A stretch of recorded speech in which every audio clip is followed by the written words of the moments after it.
Pokoknya rekor tertinggi. Rekor tertinggi selama kita live streaming ya. Ya. Rekor tertinggi selama kita live streaming itu kalau nggak salah 70K. Buset. 70.000 penonton. Di RHO ya, Iya. menginjak angka 20 juta semalam ya. Di sekarang ini stabilnya kita mungkin hanya di 2,5 juta sih semalam. Tiap malam. Iya, itu stabilnya aja lah ya. Kalau buat perizinan kita paling tinggi itu tembus di angka 5 juta. Lu waktu ngehe enak-enak, begitu ruwet lu cerita gua, lu pikir gua siapa gitu. Oke guys, selamat malam. Jumpa lagi dengan Papa Kilo Production dan kali ini kita lagi bertamu. Bukan kedatangan tamu, kita bertamu karena sejatinya mereka lagi ngonten. Ya, kita todong untuk podcast artis TikTok kekinian. Siapa dia? Stay tune terus.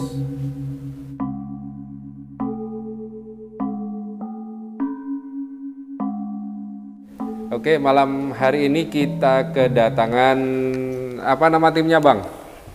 RHO Official. Woi, RHO, boleh tahu nggak nih nama singkatannya naon? RHO sebenarnya lebih disebutnya itu RH Official gitu. Jadi Raja Horor Official. Oh gitu ya. Kenapa kok pilih nama Raja Horor? Kenapa kita pilih Raja Horor? Mungkin suatu motivasi buat kita pertama gitu ya, doa juga mudah-mudahan kita bisa eksis di dunia konten kreator horor, terutama di TikTok gitu. Jadi apa ya, mungkin jadi motivasi semangat buat tim saya pribadi, Kang Endang, Wah Hendrik, dan Steve. Oke, berarti ada 3 personil ya. Ada 3 Kang personil. Endang, di tengah ada Wah Hendrik, di kiri ya, posisi kanan duduk ada Steve. Ada Steve. Ini satu konten, satu akun, ada 3 aktor, 3 host. Ini kira-kira perannya apa saja nih? Oke, jadi di RHO ini ada 3 host. Nah mungkin ini peran dari Kang Endang. Kang Endang ini sebagai kayak praktisi. Jadi kalau terjadi apa-apa ketika kita di lokasi, mungkin Kang Endang ini lebih kayak buat netralisir semuanya gitu. Oh begitu ya. Jadi semi spiritualis gitu. Betul Pak. Gitu ya. Lah terus Wah Hendrik sendiri berperan sebagai apa nih? Nah kalau saya sendiri, Wah Hendrik, saya jadi yang explore, jadi yang penelusuran ke tempat-tempat lokasi yang memang bakalan kita explore. Jadi hostnya lah gitu. Begitu ya. Oke. Stephen mungkin sama, jadi ada 2 host di sini dan Kang Endang mungkin sebagai praktisi di tim Raja Horor ini. Gitu, Papa. Oke. Asli dari mana? Sebutin satu-satu nih. Saya asli dari Pandeglang, Banten. Cuman udah lama stay di Bandung dari tahun 2004. 2004. Dari Pandeglang saya ke Bandung, terus lama pulang lagi ke Pandeglang 2 tahun, ke Bandung lagi. Jadi apa ya, udah lama banget dan kebetulan almarhum istri juga orang Bandung. Oh begitu. Punten, itu nyala nggak lampunya? Dipencet sampai nyala. Sampai nyala. Tekan yang lama. Balik lagi. Dah. Udah kedengeran kok. Nggak apa-apa ya. Anggap aja intermezzo. Oke, kalau Hendrik tekan yang lama. Kan lama tuh. Jangan dipencet lagi. Dah. Kalau saya asli Ciamis, Papa. Saya asli dari Ciamis. Memang saya juga udah lama di Bandung karena mungkin dulu sayanya bekerja di Bandung gitu. Dan ketemu sama Kang Dang pun di Bandung. Tapi kalau saya pribadi aslinya orang Ciamis, Jawa Barat, guys. Ciamis Tasikmalaya. Betul, tetangga Tasikmalaya, Papa. Iya, Manun Jaya situ ya. Yes. Kok tahu ya? Iya, kok tahu ya? Iya, tahu kayaknya udah malang melintang. Kalau Kang Steve Kalau aku sendiri asli Bandung. asli Bandung. Asli Bandung, aku lahir di Bandung, tinggal di Bandung gitu. Itu. Kalau boleh saya tahu RHO ini berapa lama sih eksis di aplikasi T2? Raja Horor atau RH Official baru kurang lebih 1,5 bulan. 1 Januari, pokoknya 1 Januari 2023 kita baru launching, dan itu launchingnya pun di Kertosono, Jawa Timur gitu. Jadi 1,5 bulan lah, Papa. Begitu ya. Oke. 1,5 bulan tapi penontonnya udah ribuan ya. Gokil guys. Ini artisnya TikTok, artisnya T2, penontonnya ribuan, gokil. Paling banyak sejauh ini selama teman-teman ngonten itu sampai berapa sih total penonton? Di RHO atau di sebelum RHO? Di sebelum, pokoknya rekor tertinggi. Rekor tertinggi selama kita live streaming ya. Ya. Rekor tertinggi selama kita live streaming itu kalau nggak salah 70K. Buset. 70.000 penonton. Kalau yang di RHO paling tinggi berapa? Paling tinggi 14.000. Gokil guys. Paling tinggi 14.000 manusia semua itu. Ya berkat doa dari semuanya lah. Ya, semoga terus sukses ya. Amin, amin, amin, amin, Oke. amin. Dari 14.000 penonton, oh ya, di aplikasi T2 itu kan biasanya ada viewers yang suka ngelempar, nge-give ya, nyawer lah itu. Kira-kira kita harus belak-belakan nih. Satu hari sampai berapa nih dapatnya saweran nih? Mungkin yang namanya saweran itu mungkin kayak gambling, bukan gambling, apa sih Kang namanya? Gift itu kayak untung-untungan lah Kep ya. Kalau dapat alhamdulillah, enggak juga kita harus tetap semangat gitu Kep. Cuman mungkin tertinggi kita dalam semalam itu pernah menginjak angka di RHO ya. Menginjak angka 20 juta semalam ya. Itu semalam pas launching RHO itu sendiri, dan mungkin di sekarang ini stabilnya kita mungkin hanya di 2,5 juta sih semalam. Tiap malam. Iya, itu stabilnya aja lah ya. Gokil guys. Di RHO. Kita anggap net 2 juta deh. Yes, 2 juta lah. 2 netnya. juta sebulan 60 juta guys. Kalah gaji pilot. Enggak lah, kalau kita kan belum tentu, Papa. Belum tentu, Papa. Kalau nggak ngonten kita nggak dapat uang ini. Jadi apa ya? Kalau lagi rezekinya baik, kita nggak tahu ya, rahasia gitu. Kemungkinan bisa lebih daripada itu, gitu. Mantap. Gitu. Cuman pernah kita mendapatkan pas launching RHO, selama berdiri RHO dari tanggal 1 sampai saat ini itu 20 juta, kurang lebih 20 juta satu malam. Cuman ya yang rata-rata sih 2,5 gitu rata-rata. Mudah-mudahan sih, harapan saya lebih daripada itu sih. Amin, amin, amin. Karena apa ya Kep ya, Papa Kilo ya, Yes. Papa Kilo itu. Yang namanya kita ngonten mungkin kadang-kadang biaya juga lumayan cukup. Tuh benar gitu. tuh. Jadi nggak apa ya, kita butuh biaya yang gede juga gitu. Contoh kita datang ke lokasi ini, ke lokasi itu ada yang lokasi yang free dan ada lokasi yang tidak free gitu. Harus pakai, ya intinya buat yang jaga di sana kayak gitu. Jadi penghasilan kita segitu, terkadang pengeluarannya pun lumayan cukup besar. Ya, kita bisa dipahami. Jadi viewer juga harus tahu ya bahwasanya explore itu banyak yang nggak gratisan ya. Saya juga pernah mengalami itu. Untung aja saya udah pensiun lah explore. Oke, gini. Ini Papa Kilo. Kebetulan saya ingin bertanya ya. Nah, alasan Papa Kilo. Mungkin dari tadi kita ditanya oleh Papa Kilo, nggak ada salahnya saya bertanya ya, dan tim bertanya sama Papa Kilo. Alasan Papa Kilo berhenti dari ngonten explore itu apa sih? Alasan sebenarnya gitu. Gini, saya memulai ngonten, memulai explore itu berawal dari pandemi. Jadi saya punya hobi itu ekstrim. Jadi parasailing, terjun payung itu ya. Diving itu hobi saya yang tidak ekstrim, diving ya. Saya hobi diving mulai dari Tulamben, Lembongan, Raja Ampat, Maldives sudah pernah saya datengin. Nah, pada waktu pandemi itu kan penyelenggara wisata pada tutup. Akhirnya gimana caranya adrenalin saya tetap terpacu? Ternyata masuk ke tempat terbengkalai itu juga keren gitu loh.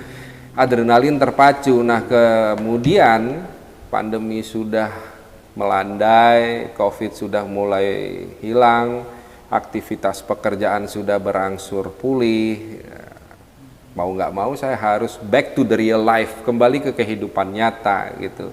Jadi itu yang pertama. Yang kedua, mulai dari Banten sampai Banyuwangi, mulai dari Cilegon, Banyuwangi, ujungnya Jawa udah kelar gitu loh. Terus saya berpikir mau kemana lagi. Banyak yang ngomong, coba dong di Sulawesi, di Sumatera, Kalimantan, lu mau mana lagi gitu loh. Thailand gua udah pernah, Malaysia, Brunei udah, Singapura belum. Dan terus mau kemana lagi? Oh, jadi mungkin kalau Papa Kilo itu berawal dari hobi ya, seneng dengan dunia seperti itu gitu. Saya lebih tepatnya pecandu adrenalin. Oh, Ya. pecandu adrenalin bukan. Kira-kira kalau pada waktu kita masuk ke tempat terbengkalai sendirian, itu kan deg-degan pasti ada, rasa takut itu ada. Nah, deg-degan itu keren bagi saya. Berarti selama dari awal sampai berhentinya Papa Kilo Explore itu udah mendapatkan kepuasan yang yang tidak ternilai. Kepuasan batin, ya. Kepuasan batin. Jadi udah mendapatkan lah kepuasan Ya, itu. sense-nya udah dapet. Udah dapet. Gitu. Gua udah puas. Oh. Gitu. Kalau secara finansial ya. Jadi target udah terpenuhi lah gitu ya. Jadi ini udah, itu udah gitu ya. Ya, gitu. Walaupun ada beberapa spot yang sempat jadi target saya, tapi belum sempat saya datengin.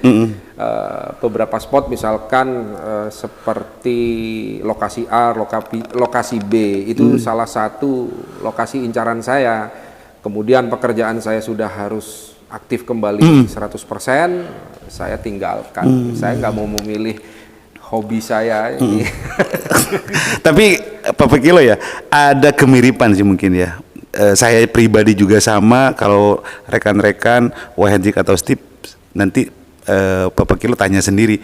Emang dulu saya berawal itu pas waktu pandemi gitu ya. Terjun ke dunia explore gitu, terjun ke dunia konten itu pas pandemi itu. Emang ada suatu hobi, senang dengan hal-hal seperti itu juga gitu. Lama kelamaan, oh ini ada jalannya gitu buat kita. Intinya secara ininya ya cari rezeki di sinilah gitu. Kalau Iya, bener kayak Bapak Kilo ya, Bapak Kilo. Saya juga jujur ya, dulu mungkin sebelum masuk dunia TikTok, saya itu lagi nge-grab kayak itu Bapak Kilo. Saya nge-grab dan memang kebetulan pas pandemi juga Bapak Kilo ya. Jadi ini pas pandemi orderan susah.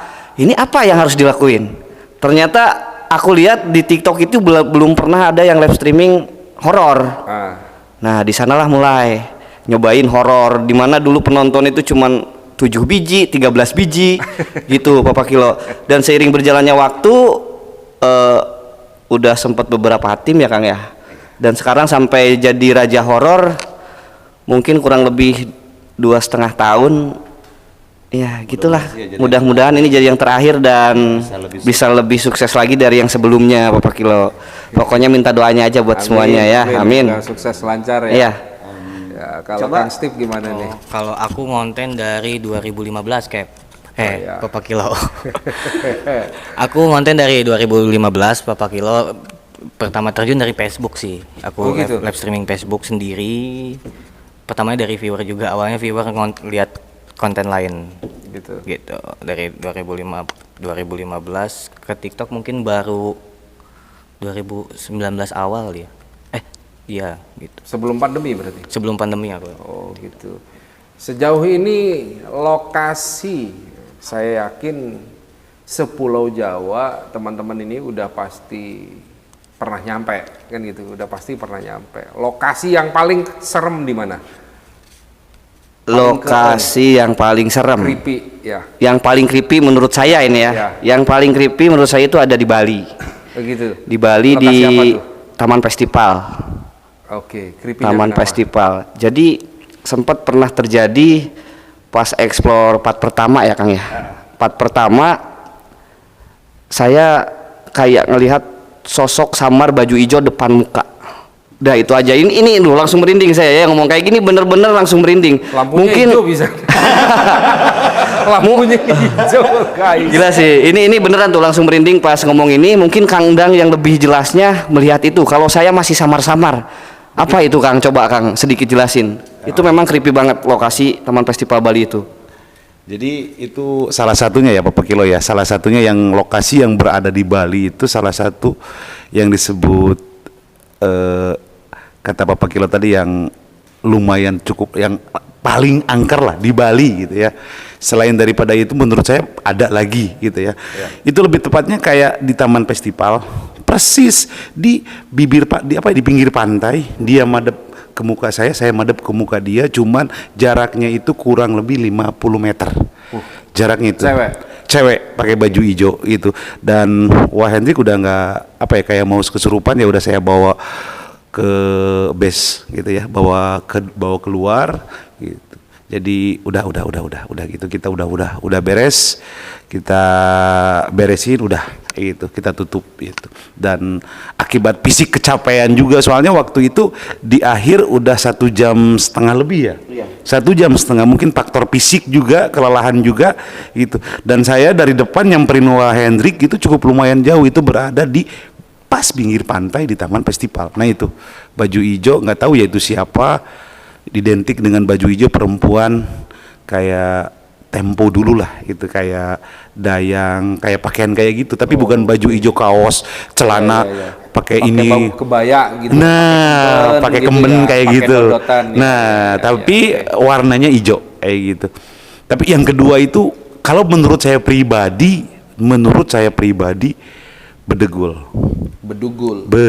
Hotel PI Bedugul gitu. Ya PI Bedugul Bali. Waktu itu saya turun ke bawah, lantai paling bawah, tidak ada akses internet karena di sana nggak lab di sana nggak support, sinyal nggak support. Jadi saya datang ke bawah itu jam berapa ya, kalau nggak salah waktu itu saya itu pas banyak warga dan penonton, jam 1 atau setengah 2 kalau nggak salah ke dalam. Agak lumayan keeng. Ya, creepy ya. Ya di lain itu versi saya pribadi dan Wah Hendrik gitu.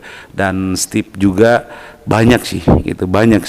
Salah satunya kalau di Jawa itu RS Arjawinangun, kalau dari bangunan Oke, mantap. Saya setuju itu. Arjawinangun setuju itu. Jadi kalau balik ke Jawa itu kan di balik ke Jawa Arjawinangun. Wah, itu keren lah menurut Bapak Kilo. Saya setuju. Kan sendiri sudah pernah ke situ. Dari berbagai macam bangunan, yang paling saya ambil di Jawa itu aja. Oke, kembali ke masalah perizinan. Perizinan paling mahal yang pernah ditembus sampai ke angka berapa? Kalau buat perizinan kita paling tinggi itu tembus di angka 5 juta. Mungkin ada di 2 tempat di Bali ya Kang ya. Di PI Bedugul, sama mungkin kemarin baru kita pulang saat ini di Trunyan. Jadi pemakaman Trunyan yang ada di Bali itu. PI Bedugul 5 juta. 5 juta, Trunyan juga hampir sama 5 juta. Gokil. Gitu. Yang penting kita puas. Nah, Bapak Kilo. setuju.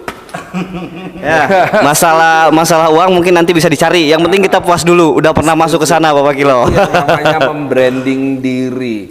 Kita harus dikenal dengan melakukan sesuatu hal yang lebih dari orang lain bisa lakukan. Tepatnya setuju. kebanggaan tersendiri sih. Kenapa? Iya, itu betul, membranding nama sendiri. 5 juta. Yes, 5 juta. Terus yang termurah? Yang termurah mungkin di angka kita nggak bayar. Ada mungkin beberapa tempat yang memang kita nggak bayar Bapak Kilo. Nggak bayar. Ya, tapi jarang lah. Standarnya itu di angka 300-an ya Kang ya. Itu hampir semua tempat di angka 300. Ada yang di bawah itu, ada yang di bawah itu, cuman jarang ya, Bapak Kilo jarang ya. Mungkin di angka 150 masih ada, cuman lokasinya kita jarang ke sana. Yang rata-rata sih 300 sih, rata-rata 300. Ya, kita kalau pingin cari tempat yang luas, enak gitu ya, tenang, maksudnya bebas. Kalau mungkin Bapak Kilo tahulah kalau konten kita seperti apa, teriak-teriak gitu ya. Jadi harus benar-benar kadang-kadang izinnya itu ada yang ngejaga kita biar orang lain tidak marah-marah ketika kita teriak-teriak. itu sebenarnya teriak karena melihat atau karena takut? Itu nanti Bapak Kilo langsung aja jawab sama. Jadi gini Bapak Kilo, teriak itu ada dua versi menurut saya ya. Karena melihat dan karena takut? Enggak. Jadi yang pertama emang sengaja saya teriak supaya sing goibnya itu kedengeran semuanya gitu. Itu versi saya ya, itu versi saya, oke. Jadi yang jauh juga dengar gitu. Terus yang kedua, memang kalau dalam kondisi ketakutan saya selalu berteriak Bapak Kilo. Jadi gitu buat kayak takutnya itu buat menetralisir diri sendiri gitu Bapak Kilo. Gitu, mengalihkan perhatian. Mungkin kalau Stephen beda versi nih. Kalau teriak-teriak kenapa Steve? Kalau saya ketakutan kayak Bapak Kilo, aku ketakutan saya. Nah, selama explore pernah ketemu nggak di depan mata? Wah sering kayak, Bapak Kilo sering. Sosok apa tuh? Kebanyakan mungkin kalau di kita itu lebih terkenalnya Nyi Kunti gitu. Terus kadang kalau di Bali itu lebih banyak kayak perempuan-perempuan berkembun gitu ya Kang ya? Iya, lebih kayak berkebaya gitu, kayak adat dari Bali itu sendiri loh, Papa. Jadi memang melihat kuntilanak itu udah kayak hal yang biasa, lari gitu. Nggak lari kalau kuntilanak saya kejar. RHO ini raja horor masa kita lari loh. Gitu. Pokoknya mah pantang pulang sebelum tumbang itu slogan raja horor ya. Makanya kita di setiap lab itu selalu pengen ngasih yang maksimal, apa yang kita bisa kita keluarin gitu. Gitu mungkin Papa. Oke. Selain penampakan, pernah kira-kira jarak terdekat dengan makhluk astral itu seberapa jauh? Berapa meter? Berapa meter jarak pandang itu? Iya. Gitu. Posisi terdekat. Kalau dari kejadian saya pribadi waktu itu di RS Arjawinangun ya, sosok anak kecil lari itu ya dari jauh, nabrak badan saya, seolah nabrak, tapi pas depan sini kayak angin, kayak angin. Itu di Arjawinangun. Arjawinangun pas kita mau masuk ke lorong, kayak rumah sakit kan, kalau kita lihat dari ujung sana kan kayak lorong. Ya. Arjawinangun itu kan ada dua lorong, yang satu lorong sisi sebelah pas kiri, satu lorong sisi sebelah kanan. Nah, lorong pas kita masuk, pas lorong mau ke kamar mayat, kalau kamar mayat mentok lorong itu ke kanan kan. Ya. Nah, itu pas lorong itu. Saya dari ujung itu anak kecil dari jauh lari ya, kayak hembusan angin tek, pes gitu. Kayak gitu. Itu dari ujung langsung nyamperin gitu. Yang apa ya? Ya, makanya kenapa saya sebut tadi seperti itu. Pernah nggak sih hal paling menakutkan selama explore itu bertemu apa? Hal yang paling menakutkan selama explore ya. Kalau dulu itu pernah kejadian saya pribadi ya. Tepatnya kalau saya nggak salah masih ingat kejadiannya itu di Alas Purwo. Itu binatang. Hewan. Iya. Hewan apa tuh? Bagong kalau bahasa. Babi.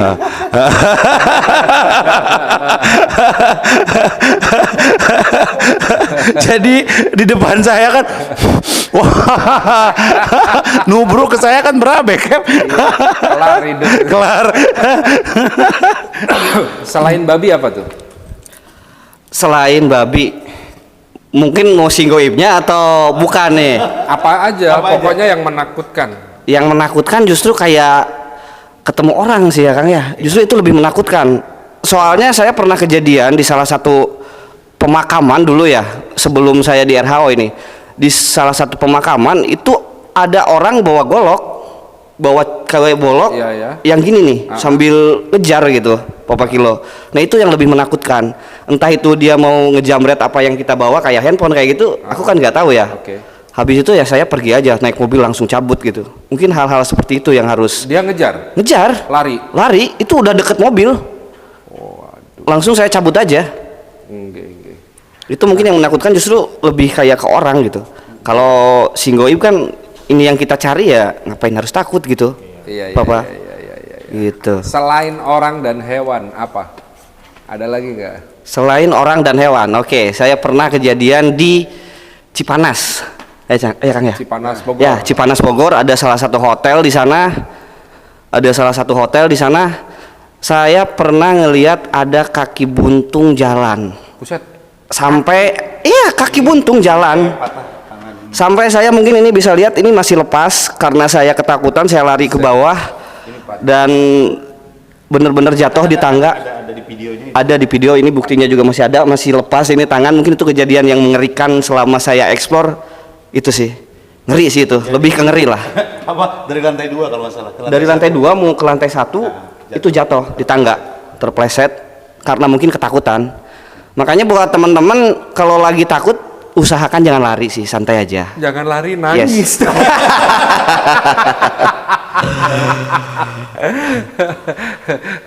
Nah, pertanyaan berikutnya. Sebagai seorang konten kreator, otomatis itu sebagai public figure. Sebagai seorang public figure, maka mau nggak mau siap ditelanjangi. Dibully, haters, warganet itu kadang kalau komentar ngaco gitu, asal ngomong aja gitu, nggak pernah mikir, bener nggak? Lu ngeksplor sono, dipikir nggak pakai duit, kan gitu. Pertanyaan saya berkaitan konten kreator, viewer, dan public figure. Sekarang teman-teman udah jadi seorang konten kreator, auto public figure.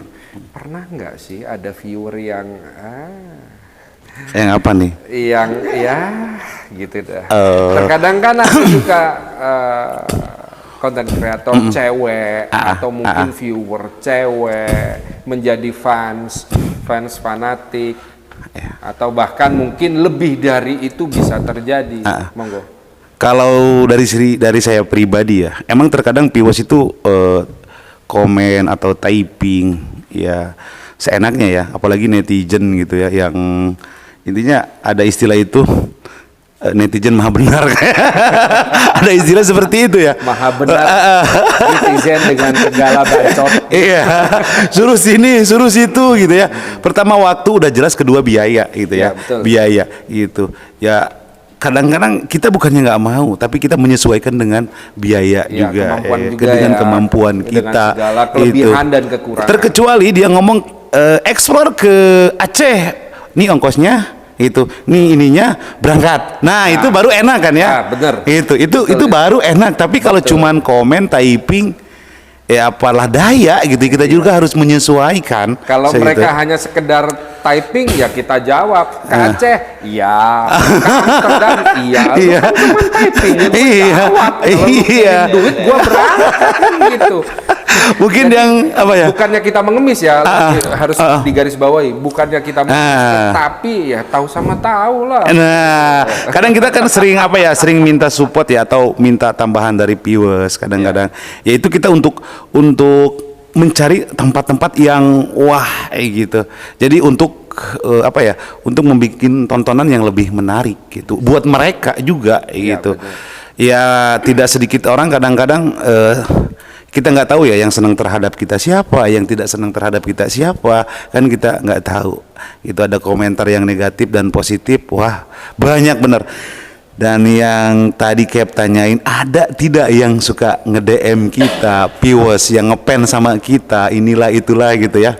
Kalau saya sih mungkin saya pribadi ada lah gitu kayak saya nggak munafik ada gitu, cuman saya tetap menjaga batasan saya gitu ya antara viewers dengan host itu. Kita sapa dia kalau kita ada apa ya punya waktu yang ini kita sapa gitu ya. Kalau dia DM ya kita balas ngucapin apa ya terima kasih itu. Jadi walaupun ini tapi tetap apa ya saya selalu menjaga batasan buat mereka gitu. Kalau Hendrik gimana nih? Terkait apa nih, Bapak Kilo? Jadi terkait kita public figure berkaitan dengan viewers mungkin ya? Ya. Ya mungkin jujur ada banyak ya yang DM gitu. Tapi kita sebagai mungkin di sini saya yang di RHO sendiri, saya itu selalu utamakan jaga nama baik tim. Oke. Kita bisa aja gampang lah, bukan gampang ya gimana ya bingung ya. Bisa aja lah Kep ya. Kalau kita mau nakal lah ibaratnya tanda kutip ya, dalam tanda kutip kita bisa aja. Mungkin Stephen, mungkin Kang Endang. Ya kan itu bisa jadi ceperan. Ya, iya, itu bisa aja. Makanya kita balik lagi karena kita ini berada di lingkungan Raja Horor dan kapanpun ketika mungkin seseorang itu udah nggak suka sama kita atau sakit hati sama kita, itu saya selalu mikir ini pasti ngebludak dan jatuhnya pasti nanti viral. Bakalan ke RHO-nya sendiri yang jatuh. Gitu. Jadi saya lebih kayak batasan lah nama baik RHO harus benar-benar dijaga.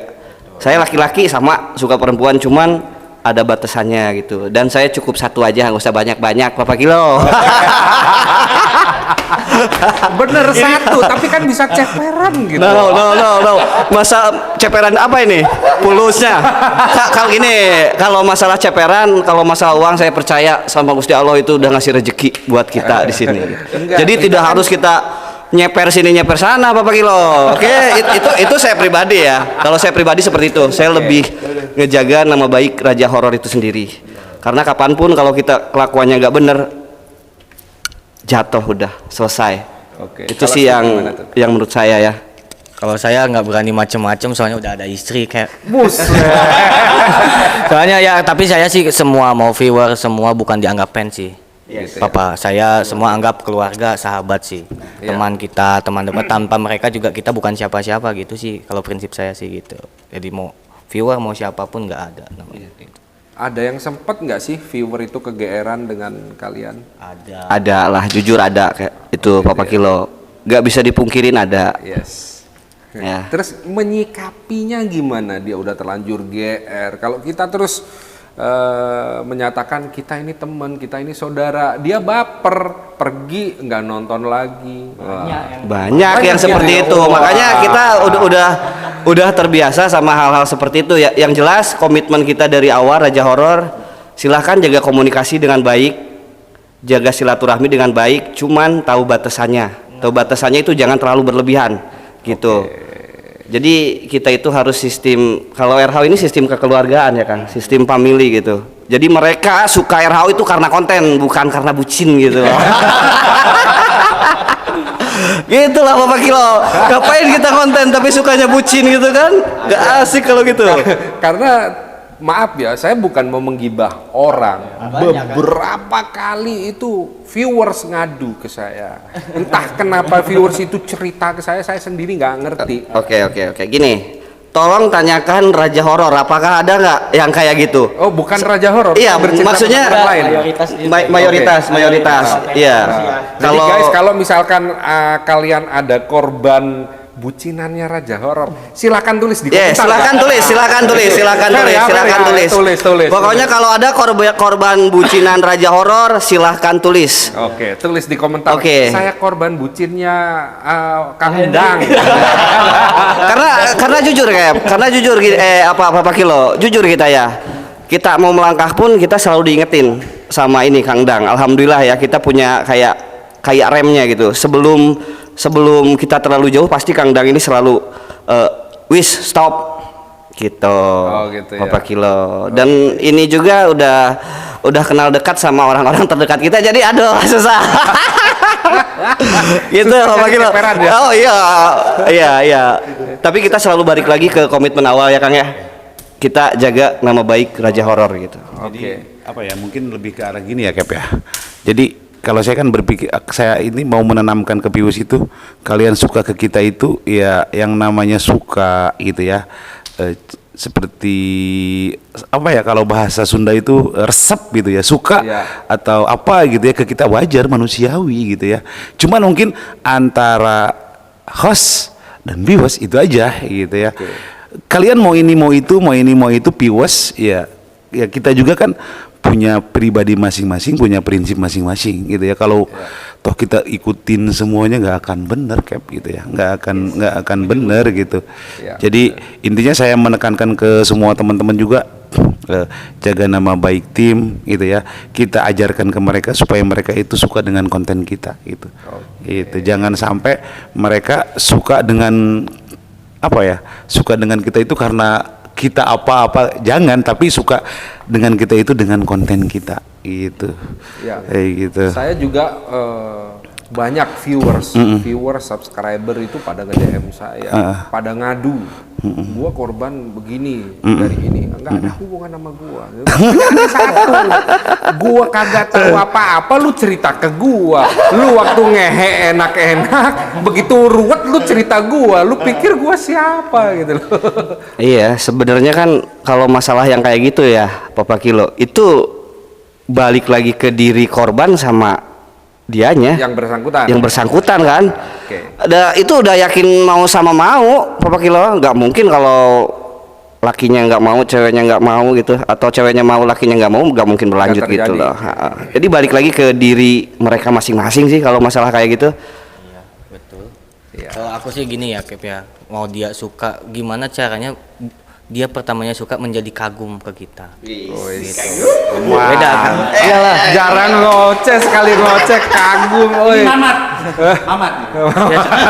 Dari awalnya mungkin suka karena mau suka ke Wah Henry kan, ada ya beberapa viewer tuh yang suka sama hostnya. Tapi gimana caranya tuh kita buat dari suka menjadi kagum sama kita dengan kinerja konten kita gitu. Mantap. Wis.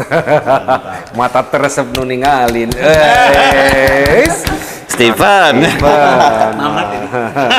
Itu sebagai seorang konten kreator itu kan mau nggak mau konsekuensinya adalah keliling mencari lokasi, mendatangi lokasi epic untuk di konten. Itu keluarga apa kagak nyari ya? Keluarga. Iya. Gini, kalau saya pribadi kan buat saat ini saya masih duda dan belum nikah lagi gitu ya, Bapak Kilo.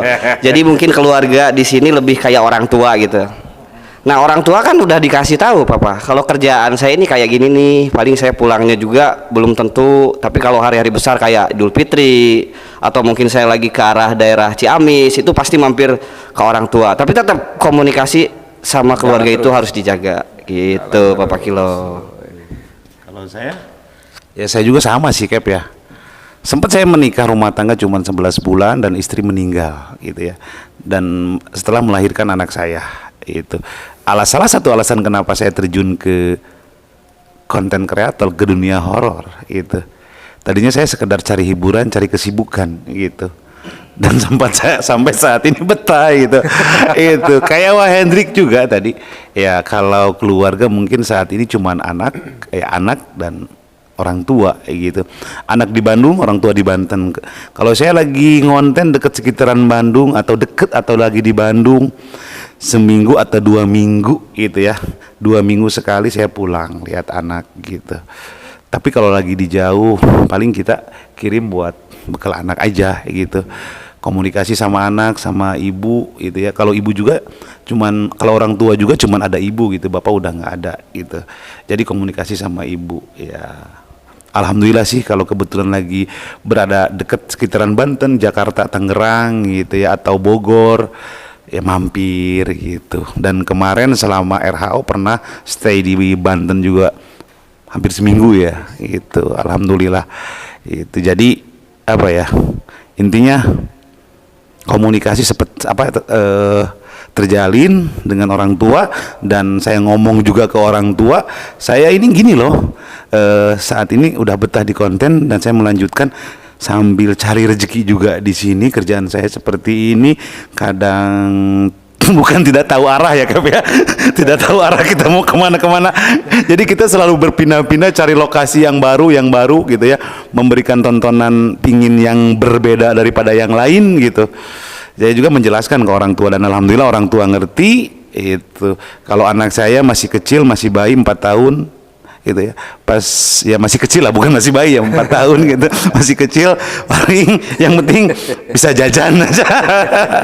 Tapi kadang anak suka kangen sih, suka nangis, nanyain ayah kemana ya mau gimana lagi Kep lah, itu Ya, perjalanan itu hidup resiko. ya, itu Sebagai resiko lah orang tua, ya, dan alhamdulillah orang tua juga ngerti, alhamdulillah. Coba Stephen.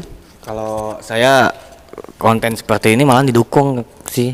Gitu ya. Iya, kalau kebetulan saya terjun pertama ini tuh dari pasangan saya, kayak dia demen nonton horor. Kenapa nggak buat konten seperti ini katanya. Makanya saya kemana-mana terserah dia, terserah kamu aja gitu. Paling yang nanyain orang tua sih. Itu sebelum saya terjun ke sini izin dulu sih ke orang tua gitu. ya. Jadi udah bebas kalau konten tuh emang dunia saya di konten ini gitu. Mantap. Intinya kita duda semua jadi bebas ya. Oh ini masih bujang. Saya sama Kang Dang udah jadi masih aman Papa. Pertanyaan terakhir deh. Oke. Waktu ya. Saya sendiri mengalami polemik. Kadang ada aja konten kreator itu yang nyenggol.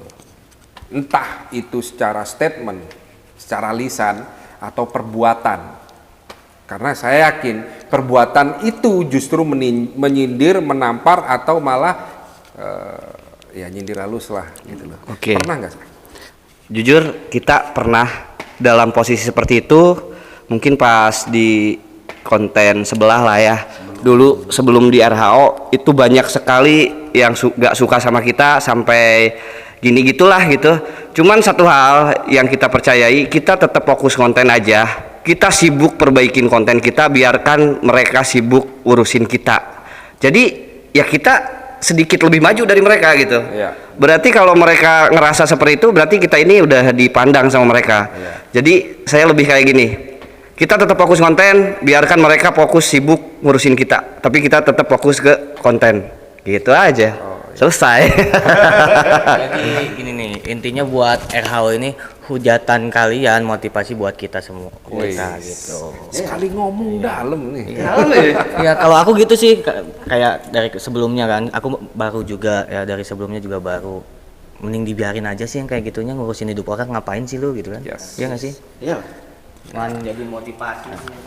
Kalau saya pribadi ya, yang hujat bukan hanya di konten, kadang-kadang kehidupan nyata kita ya, bertetangga itu banyak sih. Udah hal biasa lah, yang namanya juga duniawi lah gitu. Dan saya selalu berdoa semoga mereka sukses.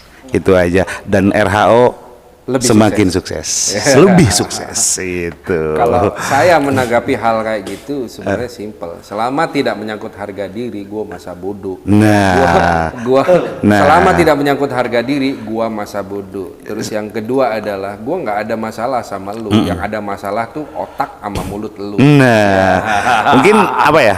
Tadi juga yang pertama, emang saya juga berpikir seperti itu. Selama kamu tidak menyenggol harga diri saya, ini saya, silahkan, saya doain mudah-mudahan kamu sukses. Itu aja gitu. Dan saya di RHO bisa lebih sukses. Itu aja sih. Oke, guys. Kembali ke tadi, jika ada yang merasa jadi korban bucinannya, Ya, pokoknya komen di bawah. buat korban-korban bucin Kang Dang, Wah Hendrik dan Steve, jika lo memang ada silakan komen di kolom komentar Papa Kilo ya. Saya tunggu. Saya tunggu nanti didatengin guys. Oke, ada Kang Dang biasanya ngomong ada kata-kata terakhir nggak? Sebenarnya saya koreksi deh. Ada pesan dan kesan nggak untuk viewer yang nonton podcast ini? Sob. Pesan dan kesan. Yes. Itu ya, Papa Kilo. Mungkin kalau saya kan lihat Papa Kilo ya, saya juga senang banget ya berada di podcastnya Papa Kilo, luar biasa ya. Mungkin Papa Kilo juga saya tahu lah salah satu kreator horor yang udah wah gitu ya, udah senior lah gitu ya. Pokoknya senang banget bisa silaturahmi ke sini. Pesan buat teman-teman, ya pertama saya ngucapin makasih ya buat buat sahabat-sahabat, buat teman-teman, buat viewers-viewers. Saya anggap viewers semua itu sahabat kita. Makasih banyak selama ini kalian udah selalu stay support RHO. Thank you. Dan buat Papa Kilo, makasih banyak kita udah berada di podcastnya ini. Dan pesan dari saya buat teman-teman semua yang ada di rumah, jangan lupa mandi. Mungkin pesan-pesan dari saya buat teman-teman viewers yang lagi nonton, simple aja sih guys. Tetap hebat dan mengagumkan. Udahlah, selesai ya. Kalau pesan saya buat sahabat-sahabat RHO, thank you selama ini terus nemanin RHO, jangan sampai bosen lah ya. Nontonin kita, dukung kita terus, itu sih. Agar kita terus menghibur kalian gitu. Gitu. Oh. Buat Papa Kilo jangan lupa subrek ya guys ya.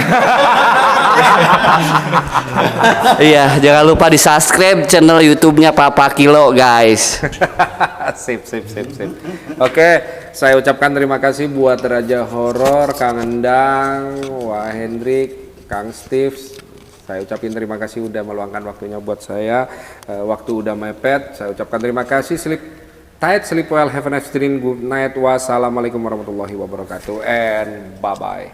Bye.